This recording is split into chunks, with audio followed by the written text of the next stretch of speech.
Hello friends, welcome to Defence Matrix. तो Armenia और Azerbaijan की लड़ाई में ये चीज़ हम जानते हैं कि अज़रबैजान ने डोमिनेट किया था आर्मीनिया को, जिसमें मोस्टली अज़रबैजान की तरफ से इनके यूएवीज जो हैं ज़्यादा इफेक्टिव साबित हुए थे और जो आर्मीनियन एयर डिफेंस है वो प्रॉपर नहीं था, जिसका नुकसान उन्हें उठाना पड़ा और इनकी आर्मी प्रॉपरली लड़ नहीं पाई। तो ऐसा नहीं है कि इनके पास इक्विपमेंट नहीं थे।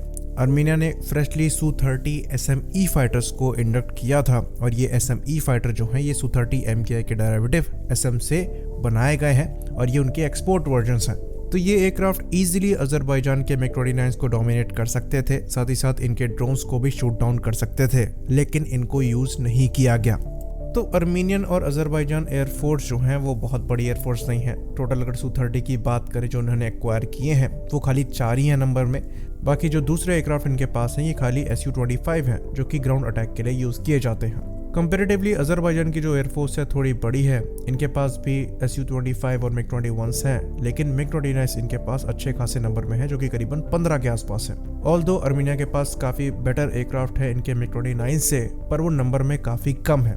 अगर ये नंबर 10 के भी आसपास होता तब भी ठीक था, पर केस यहाँ पर ऐसा नहीं है। लेकिन तब भी Su-30 को यूज नहीं किया गया, कम से कम ये UAVs के अगेंस्ट में तो इफेक्टिव साबित होते। तो इसके पीछे रीजन ये था कि इन्होंने एयरक्राफ्ट तो एक्वायर कर लिया था, लेकिन इसकी मिसाइल्स इन्होंने एक्वायर नहीं करी थी और ये चीज आर्मीनिया के प्राइम मिनिस्टर ने एक्सेप्ट भी करी। ज्यादा से ज्यादा जो अवेलेबल रॉकेट पॉड्स आर्मीनिया के पास थे उनसे इन्हें लैस करके यूज किया जा सकता था, लेकिन कोई मिसाइल्स यहाँ पर लगाने के लिए नहीं थी एयर कॉम्बैट के लिए। तो इनके जो Su-30 थे ये सिटिंग डक्स से ज्यादा कुछ नहीं थे, इसलिए इन्हें यूज ही नहीं किया गया। और ब्लेम जो है यहाँ पर लीडरशिप को जाएगा कि उन्होंने एयरक्राफ्ट खरीदा पर उसके साथ मिसाइल्स जो हैं उन्होंने नहीं खरीदी।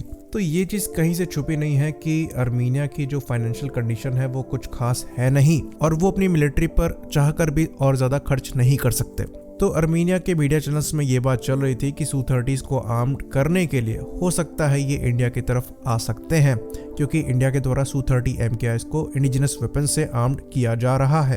तो यहाँ पर जब इन चीज़ों को मेंशन किया जाता है तो एक काफ़ी मेजर चीज़ हम भूल जाते हैं और वो ये है कि इंडियन Su-30 MKI में इंडियन मिशन कंप्यूटर लगा हुआ है, जिसकी वजह से जो इंडिजिनस वेपन्स का इंटीग्रेशन है या फिर किसी और वेपन का इंटीग्रेशन है वो इंडिया के लिए ज़्यादा आसान पड़ जाता है।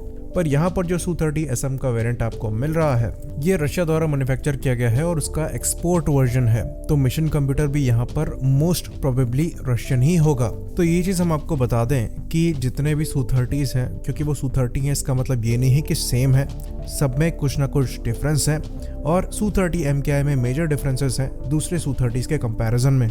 तो इंडिया को इंडियन मिशन कंप्यूटर की वजह से काफ़ी एडवांटेज मिल जाता है और बिना रशिया के इन्वॉल्वमेंट के हमारे द्वारा हमारे खुद के वेपन्स जो हैं Su-30 MKI से इंटीग्रेट किए जा रहे हैं। पर Su-30 SM के साथ हम ऐसा नहीं कर सकते। इवन जब मलेशिया के Su-30 की बात होती है जो कि MKM है, उनमें भी हम इंडियन वेपन्स को तब तक इंटीग्रेट नहीं कर सकते जब तक रशिया यहाँ पर परमिशन ना दे। और अगर रशिया का यहाँ पर इन्वॉल्वमेंट होगा तो कॉस्ट जो है वो काफ़ी ऊपर जाने वाले हैं, क्योंकि रशिया यहाँ पर अपना कट लेगा। तो ज़्यादा बेटर ऑप्शन आर्मीनिया के लिए ये होगा कि वो रशियन वेपन्स को ही इंटीग्रेट करें। हाँ, अगर वो अपने ब्रांड न्यू एयरक्राफ्ट के साथ मिशन कंप्यूटर में छिड़कानी करना चाहते हैं तो मामला अलग है, लेकिन तब वो प्रोसेस काफ़ी डीप हो जाएगा और जो कॉस्ट इफेक्टिवनेस है वो उतनी रह नहीं जाएगी। बाकी अनएथिकल तरीके से भी काम यहाँ पर किया जा सकता है, जैसा कि इजराइल द्वारा MiG-21 के अपग्रेड निकाले गए थे, लेकिन इसमें जो ओरिजिनल इक्विपमेंट मैन्युफैक्चरर है उसके साथ आपके रिलेशन खराब हो जाते हैं। तो ये एक्चुअली इतना आसान नहीं है, कॉम्प्लिकेटेड है। लेकिन जब हम बात करते थे Su-30 MKM जो कि मलेशियन Su-30 है, इनको इंडियन वेपन सिस्टम से अपग्रेड करने की, तो वहां पर हम डीप अपग्रेड की बात करते थे, जैसे कि सुपर सुखोई अपग्रेड हमारे यहाँ प्लान किया जा रहा है। इसके अंतर्गत एडवांस मिशन कंप्यूटर्स का इंटीग्रेशन होता जो कि इंडियन ओरिजिन के हो सकते थे, लेकिन क्योंकि यहाँ पर डीप अपग्रेड नहीं हो रहा है तो इंडियन वेपन्स का इंटीग्रेशन यहाँ पर इतना इजी नहीं होगा। तो अल्टीमेटली आर्मीनिया को रशिया के पास ही जाना होगा और अब रशिया के पास भी ऑफर करने के लिए बहुत कुछ है जो कि अज़रबैजान को टैकल करने के लिए आर्मीनिया के लिए सफिशिएंट होना चाहिए और अच्छी खासी पॉसिबिलिटी है कि फ्यूचर में हम यही होता हुआ देखेंगे। आई होप यहाँ पर जितने डाउट्स हैं वो क्लियर हुए हों। इसी बात पर हम इस वीडियो को भी खत्म करेंगे। लाइक करिए, सब्सक्राइब करिए। जय हिंद।